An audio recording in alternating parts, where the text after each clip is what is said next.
नमस्कार दोस्तों, स्वागत है आपका जीएस मंथन पर। आज से हम आरओ एआरओ के लिए जो निबंध सीरीज है उसको शुरू कर रहे हैं फिर से। वैसे तो हमने 100 निबंध लगभग पूरे कर लिए हैं जिनको हमने बहुत विस्तृत पढ़ा था, जिनको हमने ऐसे पढ़ा था कि एक एक चीज़ हम समझ जाएं कि निबंध लिखना कैसे है, क्या लिखेंगे क्या नहीं लिखेंगे। वो 100 निबंध हमने इसीलिए अभ्यास के तौर पर आपको कराए थे, जो कि सब परीक्षाओं के लिए महत्वपूर्ण है। जैसे यूपीएससी है, बीपीएससी है, यानी आप कोई भी परीक्षा दे रहे हैं सबके लिए वो महत्वपूर्ण है। अब जो हम निबंध सीरीज शुरू कर रहे हैं तो इसमें हमारी शब्द संख्या जो है कम रहेगी। वहाँ चूंकि हमें समझाना होता था तो हम बहुत विस्तृत शब्द संख्या लेके चलते थे, जिससे कि चीज़ें अच्छे से समझ में आ जाएं। अब हम यह मान रहे हैं कि आपको काफ़ी कुछ आता है। अब हम शब्द संख्या जो है, शब्द सीमा है, उसको कम रखेंगे, समझाने पर ज़्यादा फोकस करेंगे, और जो नियम रहते हैं निबंध लिखने के उनको बहुत विस्तार से नहीं बताएंगे, क्योंकि हमने वहाँ पर आपको बताया है और निबंध के लिए हमने अलग से वीडियो भी दिया है आपको। अब हम यहाँ पर निबंध निबंध ही पढ़ेंगे, जहाँ जो आवश्यक होगा हम बताएंगे। जरूरत पड़ी है तो हमने हेडिंग का प्रयोग किया है, जहाँ जरूरत पड़ी हमने पॉइंट का प्रयोग किया है। वो सब प्रयोग हमने केवल आपको समझाने के लिए किया है। आपको न हेडिंग लिखनी है न पॉइंट लिखना है अपनी परीक्षा में। आज का हमारा टॉपिक है समय किसी का इंतजार नहीं करता। इस निबंध को आज हमें पढ़ना है। निबंध हमारा जो होता है 3 भाग में लिखा जाता है, प्रस्तावना, मुख्य भाग और निष्कर्ष। प्रस्तावना जो हमारी रहती है वह 100 शब्दों के आसपास रहती है, जिसमें हम यह बताते हैं कि इस निबंध में क्या पूछा गया है। फिर मुख्य भाग में हमारा मुख्य निबंध रहता है, जिसमें हम किसी भी विषय वस्तु के फायदा, नुकसान, लाभ, हानि या पर्यावरण आदि पर प्रभाव की चर्चा करते हैं। और निष्कर्ष हमारा जो रहता है वह रहता है पूरे निबंध का निचोड़। सबसे पहले हम निबंध में प्रस्तावना लिखेंगे, समझेंगे। चूंकि हमारा टॉपिक है समय किसी का इंतजार नहीं करता, यानी यह हम कह सकते हैं एक ऐसा निबंध है जो किसी सूक्ति, लोकोक्ति यानी कहावत के माध्यम से, या कई बार क्या होता है हमें तर्क संगत विषय बताने के लिए हमें कई बार बताया जाता है उदाहरण के माध्यम से, तो उसमें से कोई एक लाइन ये है, समय किसी का इंतजार नहीं करता। मतलब इसमें हमें ये बताया गया है कि समय का क्या महत्व है, समय किस प्रकार से अपने काम करता है, इस पर हमें चर्चा करनी रहेगी। तो इस निबंध को लिखने में पहले हम एक भूमिका समझ लेते हैं। मान लेते हैं कि हम सबसे पहले यह देखते हैं, एक व्यक्ति है जो हर काम को टालता है, जो हर एक काम को टालता रहता है, और एक समय ऐसा आता है जो वह काम उसके हाथ से, वह प्रगति उसके हाथ से निकल जाती है। यानी उस व्यक्ति ने क्या किया, अपने समय को बर्बाद किया कि आज नहीं कल, कल नहीं परसों, और परसों जब आता है तो वह समय तब तक और आगे बढ़ चुका होता है। यानी समय कभी किसी दिन का इंतजार नहीं करेगा। तो इसमें जब हम भूमिका लिखेंगे, प्रस्तावना लिखेंगे, तो उसमें हम बेसिक चीज़ एक बताएंगे कि हाँ भाई समय किस प्रकार से काम करता है, समय की गति किस प्रकार चलती है। जब मुख्य भाग में आएंगे तो हम यह बताएंगे कि समय की महत्ता क्या है, समय की आवश्यकता क्या है, सदुपयोग कैसे करते हैं, दुरुपयोग करने पर क्या नुकसान होते हैं। थोड़ा हम देशों के माध्यम से भी इस चीज़ को समझेंगे कि जो जो देश हैं समय के साथ आगे बढ़े वो कहाँ गए, और जो नहीं बढ़ पाए उनका क्या स्थिति हुई। थोड़ा हम इसमें कुछ ऐसा समझने की कोशिश करेंगे कि दुनिया ने किस प्रकार प्रगति की, यानी जब इंटरनेट था नहीं था उसके बीच में भी हम थोड़ी बात करेंगे। यानी इस निबंध को इस तरीके से हम एक क्रम में लगाएंगे। फिर निष्कर्ष पे पहुंचेंगे और निष्कर्ष में पूरे निबंध का निचोड़ लिख देंगे और आपका निबंध पूरा हो जाएगा। इसको हम पढ़ेंगे, आप हमारे साथ में क्लास करिएगा, पूरी क्लास आप देखिएगा। क्योंकि देखो क्या है ना कि पीडीएफ से आपका तैयारी नहीं हो पाती, पीडीएफ से आप रटते हो, निबंध कभी आप रट नहीं सकते हो। निबंध को आपको समझना पड़ेगा। समझेंगे कैसे, जब हम क्लास में वो चीज़ पढ़ेंगे तो हम उस चीज़ को समझेंगे। तो जो हमने आपको बताया अभी उसी को हम जरा लिख के देखते हैं कि लिखेंगे कैसे। कल करूँगा सो आज कर, आज करूँगा सो अब। एक कहावत है, काल करे आज करे सो, ऐसे करके कहावत है ना। तो वहाँ काल और आज को जो है थोड़ा इसमें परिवर्तित करके लिखा गया है, जिसका अंश वही निकलता है। काल करे सो आज कर, आज करे सो अब पल में परलय होएगी, बहुरी करेगा कब। ऐसा करके आप सबने सुना होगा। तो उसी से हम शुरुआत करते हैं यह सूक्ति केवल एक सलाह नहीं बल्कि जीवन का एक अटल सत्य है। इस ब्रह्मांड में एकमात्र ऐसी शक्ति है जो कभी नहीं रुकती, कभी पीछे नहीं हटती, न ही किसी व्यक्ति या घटना के लिए अपनी गति धीमी करती है। वह क्या है? वह है समय। देखो, आपकी भाषा निबंध में हमेशा ऐसी होनी चाहिए जो प्रभावी हो, जिसको आगे पढ़ने का मन करे, ऐसा ना लगे कि जबरदस्ती कुछ लिखा गया है। समय किसी का इंतजार नहीं करता। यह एक चेतावनी है, एक दर्शन है और सफलता की ओर ले जाने वाला एक मूल मंत्र भी है। समय एक अमूल्य और अपरिवर्तनीय संसाधन है। यह धन संपत्ति या शक्ति से भी अधिक महत्वपूर्ण है, क्योंकि खोया हुआ धन कमाया जा सकता है, स्वास्थ्य में सुधार किया जा सकता है, लेकिन बीता हुआ कल एक पल भी वापस नहीं लाया जा सकता। समय का यह स्वभाव ही हमें यह सीख देता है कि हमें इसका सम्मान करना चाहिए। यह हमने प्रस्तावना लिख दी। प्रस्तावना हमने एक ऐसे शब्द में लिखने की कोशिश की जो कि धीरे धीरे लगे कि हमारे निबंध को बांध रही है, हमें और निबंध आगे पढ़ना चाहिए। ये बातें सब जानते हैं कि समय खराब नहीं करना चाहिए, लेकिन उसको हम कैसे लिख के बताएं जो सामने वाला समझे कि हाँ भाई ये बात सही कह रहा है।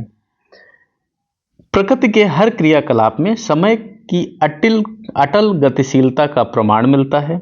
सूर्य का नियत समय पर उदय होना, ऋतुओं का चक्र और नदी का निरंतर बहना, ये सब बताते हैं प्रकृति स्वयं समय के नियमों का पालन करती है।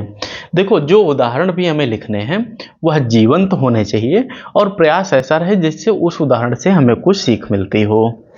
इसलिए समय इंतजार नहीं करता का तात्पर्य केवल एक घड़ी की टिक टिक से नहीं, बल्कि जीवन की उस निरंतर बहती धारा से है जो हमें एक बार मौका देती है और आगे बढ़ जाती है। जो व्यक्ति इस क्षणभंगुरता को समझ लेता है वही जीवन में आगे बढ़ पाता है। समय को अक्सर एक अदृश्य शक्ति के रूप में देखा जाता है जो काल के तीनों आयामों भूत, वर्तमान और भविष्य को जोड़ती है। अतीत हमारा शिक्षक है, हमारे अनुभव का भंडार है, लेकिन अतीत की सफलता पर अहंकार करना या उसकी असफलताओं पर शोक मनाते रहना वर्तमान के समय को नष्ट करना है। समय हमें सिखाता है कि जो बीत गया है वह केवल यादें हैं, हमें उनसे सीख लेकर आगे बढ़ना चाहिए। भविष्य एक अनिश्चित संभावना है और यह केवल हमारे वर्तमान में लिए गए फैसले और किए गए कार्यों का परिणाम होता है।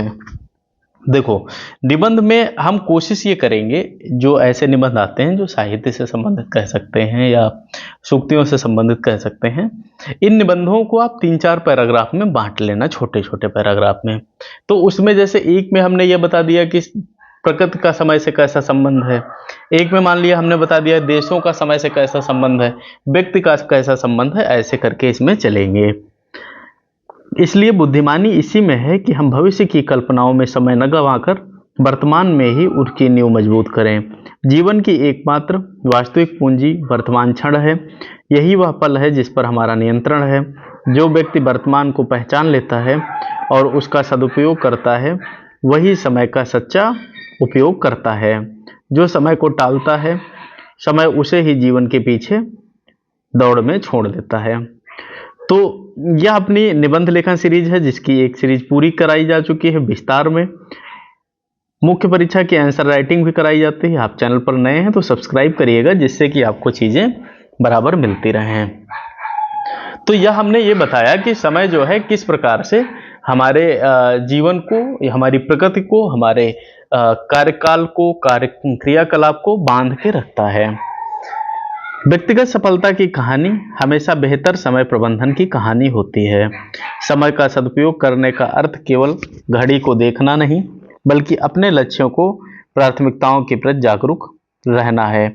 विलंब की आदत इस जीवन का सबसे बड़ा शत्रु है। कल कर लेंगे, अभी बहुत समय है, यह सोच हमें निष्क्रिय बना देती है। अब हम थोड़ा इस बात पर भी बात करेंगे कि जैसे जो व्यक्तियों की आदतें होती हैं काम को लेके, समय को लेके, जिम्मेदारियों को लेके, वो किस प्रकार परिवर्तित होती हैं, फिर उसमें कैसे समय खराब होता है, इस पर भी हम थोड़ी बात करेंगे। जब हम किसी कार्य को टालते हैं तो हम केवल कार्य को नहीं टालते, बल्कि अपने जीवन में सफलता के अवसर को भी टाल देते हैं। समय प्रबंधन का पहला कदम स्पष्ट लक्ष्य निर्धारित करना है, क्योंकि जब हमारे पास स्पष्ट लक्ष्य होते हैं तो हम अनावश्यक कार्यों में अपना समय बर्बाद नहीं करते। हम अपने समय को जरूरी और तत्काल कार्यों में बांटकर अधिकतम उत्पादकता हासिल कर सकते हैं। एक विद्यार्थी के लिए समय का महत्व सर्वोपरि है। समय पर पढ़ाई, समय पर नोट्स बनाना और समय पर अभ्यास करना ही उसे परीक्षा में सफल बनाता है। जो विद्यार्थी पूरे साल तक समय बर्बाद करते हैं उसे अंतिम क्षण में तनाव और असफलता का सामना करना पड़ता है। जैसे मैं आप लोगों से एक बात कहता हूँ कि आप लोग निबंध की प्रैक्टिस रोज करिए, रोज प्रैक्टिस करिए। एक लिखिए, दो लिखिए, चाहे मेंस के आंसर के रूप में लिखिए, चाहे आप वैसे लिखिए। तो इसमें क्या फायदा है आपका, आप इस चीज को कभी समझे हैं? होता क्या है, जब आप रोज मान लेते हैं 100-200 शब्दों से टकराओगे, आते जाते मिलते लिखते लिखाते टकराओगे, वो 100-200 शब्द आपके दिमाग पे छप जाएंगे। अब मान लेते हैं आपकी परीक्षा 1 महीने बाद है और आप फिर कलम उठाते हैं, लिखना शुरू करते हैं। यकीन मानिए 1 महीने में आप अपना सिलेबस नहीं समझ पाएंगे कि कहाँ से पेपर आना है, ये नहीं समझ पाएंगे। इसीलिए समय के महत्व को समझते हुए हमें पहले से अभ्यास शुरू कर देना है। ऐसा नहीं, देखो अगर आप मान लो 20 चीज़ें पढ़ते हो तो 20 तो पेपर में नहीं आती ना, लेकिन 20 में से ही तो आती हैं। इसलिए आपको रोज पढ़ने की मैं हमेशा कहता हूँ कि आप प्रतिदिन अभ्यास करो। व्यायाम, ध्यान और पर्याप्त नींद ये सब समय पर किए जाने वाले कार्य हैं जो हमारे बाकी समय को और अधिक प्रभावी बनाते हैं। समय और अवसर एक दूसरे के पूरक हैं। अवसर एक क्षणभंगुर अतिथि की तरह होता है। वह आता है, दरवाजा खटखटाता है और यदि आप समय पर दरवाजा नहीं खोलते तो वह चला जाता है। व्यवसाय और करियर में अक्सर एक सही समय पर निर्णय लेना आवश्यक होता है। बाजार में बदलाव या कोई नया निवेश का मौका थोड़े समय के लिए होता है। समय पर निर्णय लेने वाला व्यक्ति लाभ कमाता है, जबकि विलंब करने वाला व्यक्ति अवसर खो देता है। सफलताएं एक दिन में नहीं मिलती, वह हर दिन समय पर छोटे छोटे प्रयास करने का परिणाम होती हैं। देखो, हमने सबसे पहले प्रगति के साथ संबंध बताया, फिर एक व्यक्ति के साथ जोड़ के बताया कि यदि व्यक्ति आलस करता है तो क्या होता है, फिर हमने बताया कि अवसर का लाभ कैसे उठाना है। हमने ये चीज़ बताई कि अवसर कैसे आते हैं। मान लेते हैं आपको आपने फॉर्म भरा कोई परीक्षा का और फिर वो उस साल परीक्षा आप नहीं दे पाए, किसी कारण से नहीं दे पाए, उसी बीच में परीक्षा लीक हो जाती है। मान लो लीक नहीं होती है, शब्द नहीं ठीक है, मान लेते हैं आपकी परीक्षा निरस्त हो जाती किसी कारण से और उसकी परीक्षा फिर से 1 साल बाद लग जाती है या 1 महीने बाद लग जाती है या 20 दिन बाद लग जाती है। तो आपको ये अवसर मिला है, अब इस अवसर का प्रयोग इस बार जरूर करना है। हो सकता है यह अवसर आपके लिए घूम के आया हो। एक कलाकार का उत्कृष्ट प्रदर्शन वर्षों के अभ्यास का परिणाम होता है। एक वैज्ञानिक की खोज रातों रात नहीं होती, बल्कि हर दिन प्रयोगशाला में बिताए गए समय का नतीजा होती है। समय का सदुपयोग जल्दबाजी करना नहीं है, यह धैर्य और सही समय की समझ का मेल है। सही समय पर सही बीज बोना ही सफल फसल सुनिश्चित करता है। समय पर कार्य शुरू करना और धैर्यपूर्वक परिणाम का इंतजार करना दोनों ही समय के सम्मान का प्रतीक हैं। इस बात का क्या मतलब है? जैसे मान लेते हैं आपके खेत के पास में एक खेत और हुआ है जिसमें बढ़िया गेहूं की फसल दिख रही है। अब आपने तो गेहूं बोया नहीं था शुरुआत में, आपने देखा अच्छा इसका गेहूं अच्छा है तो मैं आज ही गेहूं बो देता हूं और आज गेहूं बो दूंगा तो मैं भी तुरंत गेहूं काट लूंगा। क्या ये संभव है? शायद नहीं। आप गेहूं बोने की क्षमता तो रख सकते हैं, लेकिन वो परिस्थितियां उस गेहूं को कहां से देंगे जो उसने 4 महीने से दे रखी है। उन परिस्थितियों को ही सही समय पर सही अवसर का प्रयोग करना कहते हैं। समय का सदुपयोग केवल व्यक्तिगत विकास के लिए ही नहीं बल्कि राष्ट्र के उत्थान के लिए भी महत्वपूर्ण है। विश्व में वही राष्ट्र विकसित हुए हैं जिन्होंने समय के साथ तालमेल बिठाया। जिस राष्ट्र ने समय पर तकनीकी प्रगति, औद्योगिक क्रांति और शिक्षा के महत्व को पहचाना वह आगे बढ़ गया। वही जो राष्ट्र अतीत के गौरव में उलझे रहे, समय पर बदलाव को स्वीकार नहीं किया, वे विकास की दौड़ में पीछे रह गए। यहाँ पर हमने उसी बात को थोड़ा देशों के माध्यम से समझने की कोशिश की। देश में किसी भी परियोजना यानी सड़क निर्माण, स्वास्थ्य सुविधाएं, शिक्षा सुधार को समय पर पूरा करना अनिवार्य है। यदि सरकारी योजनाएं समय पर लागू नहीं होती हैं तो इससे देश के करोड़ों नागरिकों का समय और धन बर्बाद होता है, जिससे पूरे राष्ट्र की प्रगति धीमी पड़ जाती है।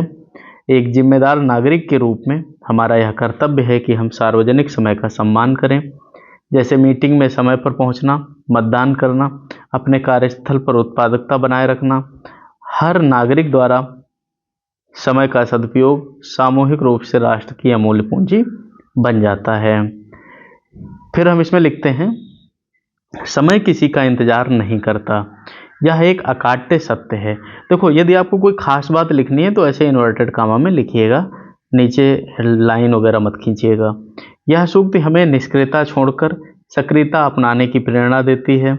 यह हमें सिखाती है कि हम अतीत का बोझ न ढोएं और न ही केवल भविष्य के सपने देखें, बल्कि वर्तमान के क्षणों को पूरी शक्ति और जागरूकता के साथ जिएं।